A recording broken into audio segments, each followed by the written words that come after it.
नमस्कार, मैं अभिषेक श्रीवास्तव और आप देख रहे हैं लोकनाथ।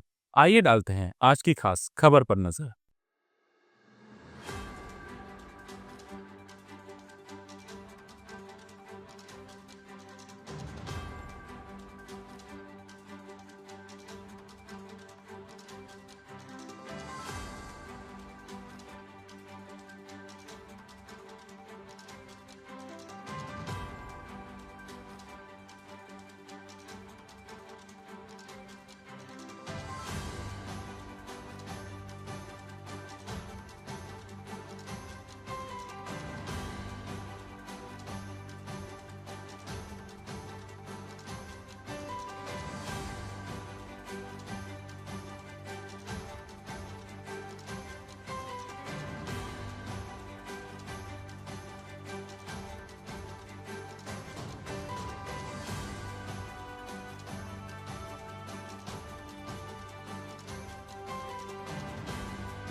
भरी दोपहरी में 45 डिग्री टेम्परेचर में पूरे देश में अगर एक बात हो रही है, आज पूरा कांग्रेस पार्टी पूरे देश में जगह जगह रैलियां कर रही है और बात कर रही है संविधान बचाने की। बात कर रहे महापुरुषों ने संविधान लागू किया, हमारी सबकी जिम्मेवारी है। जैसा सुप्रिया श्रीनेत जी ने कहा, खून की अंतिम बूंद तक अगर संविधान की रक्षा में अपनी शहादत देनी पड़ी तो तैयार रहोगे कि नहीं रहोगे? जोर से बताओ, रहोगे कि नहीं रहोगे? साथियों, मोबाइल भाई साहब मैं आग्रह करना चाहता हूं, संविधान की बात क्यों हो रही है? मैं आज सुबह मुरैना गया था, जन्म दिवस, उस दिन उसने डीजे बजाकर खुशी जाहिर की कि मेरे महापुरुष है बाबा साहब अम्बेडकर।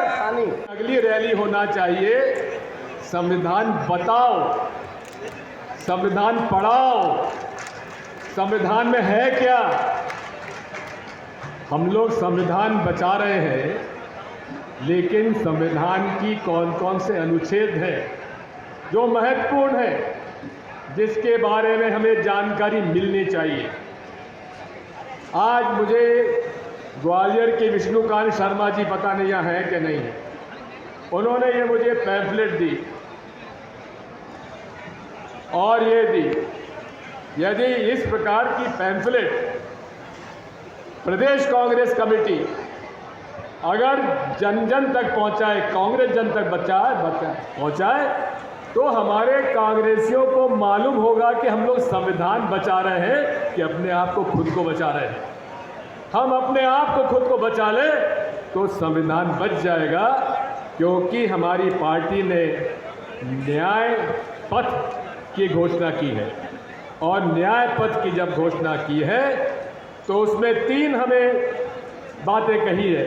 संकल्प क्या लेना है? संविधान बचाने का, लेकिन संविधान बचाने के पहले संविधान बताने का। मैं आपसे कहता हूं कि पूरे संविधान पढ़ने की आवश्यकता नहीं है, ये अनुच्छेद हैं, मैं उन्हें पढ़ रहा हूं। मैं केवल उनका आर्टिकल नंबर दे रहा हूं आपको। अनुच्छेद 14, 15, 16, 17, 18, 19, 29, 30, 38, 39, 46, 244, 275। अगर ये आप 15 अनुच्छेद संविधान के आप पढ़ लेंगे और अपने आप समझ जाएंगे कि इन संविधान के अनुच्छेद से आपको न्याय मिलेगा। इन संविधान का पालन करने की जवाबदारी मुख्यमंत्री, प्रधानमंत्री से लेकर थानेदार तक की है। और यदि आपको उससे न्याय नहीं मिलता है, उन अधिकारी, कर्मचारी और जो संविधान की शपथ लेकर संविधान को तोड़ने का काम करते हैं, उनके खिलाफ उनको अदालत में ले जाने के लिए आपको अधिकार होगा। ये जानकारी हमारे कार्यकर्ताओं को मिलना आवश्यक है। मैं आपसे और ज़्यादा बात नहीं कहूँगा, इतना कहूँगा, कांग्रेस ने आज़ादी के बाद से इतने पाप किए हैं, इतना झूठ बोला है, जन सुविधाओं को दरकिनार किया है, देश की भावनाओं को कुचला है, संविधान के खिलाफ चले हैं। इस कारण से कांग्रेस की दुकान बंद हो गई है। अपनी बंद दुकान को खोलने के लिए कांग्रेस निरंतर कोई ना कोई षड्यंत्र कर रही है। अभी देख रहे हैं कांग्रेस अचानक संविधान बचाओ रैलियां कर रही है। मैं कांग्रेस के नेताओं से पूछना चाहता हूं, क्या संविधान आज बनकर तैयार हुआ है? श्रद्धेय बाबा साहब भीमराव अंबेडकर ने 1950 में इस संविधान को लागू कराया था और इसमें सभी के लिए बराबर के अधिकार दिए हैं। मैं कांग्रेस से पूछना चाहता हूं, 50 के बाद ही 51 में कांग्रेस की सरकार थी केंद्र में, तो उन्होंने अभिव्यक्ति की स्वतंत्रता का अधिकार क्यों छीन लिया था? अगर वो संविधान के हिमायती थे तो बिना कारण से देश में आपातकाल लगाकर 1 लाख निर्दोष लोगों को जेल में क्यों ठूसा था? अगर वो संविधान के इतने ही सम्मान करने वाले लोग हैं तो फिर न्यायालय और प्रेस के मौलिक अधिकारों को 1975 में क्यों रोका था? क्यों उन पर प्रतिबंध लगाया था? इंदिरा गांधी की तानाशाही के कारण आपातकाल लगाकर न्यायालय में किसी भी प्रकार से आपातकाल के समय लिए गए निर्णयों को चुनौती नहीं देने के मौलिक अधिकारों को कांग्रेस ने क्यों छीना? अगर संविधान की इतनी हितैषी कांग्रेस थी तो देश में संविधान दिवस क्यों नहीं मनाया? कांग्रेस अगर संविधान की ईमानदार पहल करने वाली पार्टी है तो मैं पूछना चाहता हूं, जम्मू कश्मीर में धारा 370 लगाकर दलित आदिवासियों के आरक्षण का अधिकार क्यों छीना? अगर कांग्रेस ईमानदार है संविधान के प्रति तो मैं पूछना चाहता हूं, उन्होंने जामिया मिलिया इस्लामिया विश्वविद्यालय और अलीगढ़ मुस्लिम विश्वविद्यालय को अल्पसंख्यक दर्जा क्यों दिया? वहां हिंदू क्यों नहीं पढ़ सकते? वहां आरक्षण क्यों नहीं है? कांग्रेस अगर संविधान के प्रति ईमानदार है तो फिर आर्थिक आधार पर आरक्षण क्यों लागू किया है? क्योंकि संविधान में आर्थिक आधार पर आरक्षण लागू करने पर प्रतिबंध है। कांग्रेस पार्टी लगातार झूठ बोलकर लोगों को बरगलाना चाहती है। मैं और जानकारी आप लोगों से शेयर करना चाहता हूं। धारा 356 यानी कि चुनी हुई प्रदेश सरकारों को 88 बार बेवजह कांग्रेस पार्टी ने क्यों हटाया? क्यों उनको बर्खास्त किया? 106 संशोधनों में कांग्रेस पार्टी ने लगभग 90 बार संशोधन किए। ये संशोधन क्यों किए अगर संविधान हितैषी तो थी?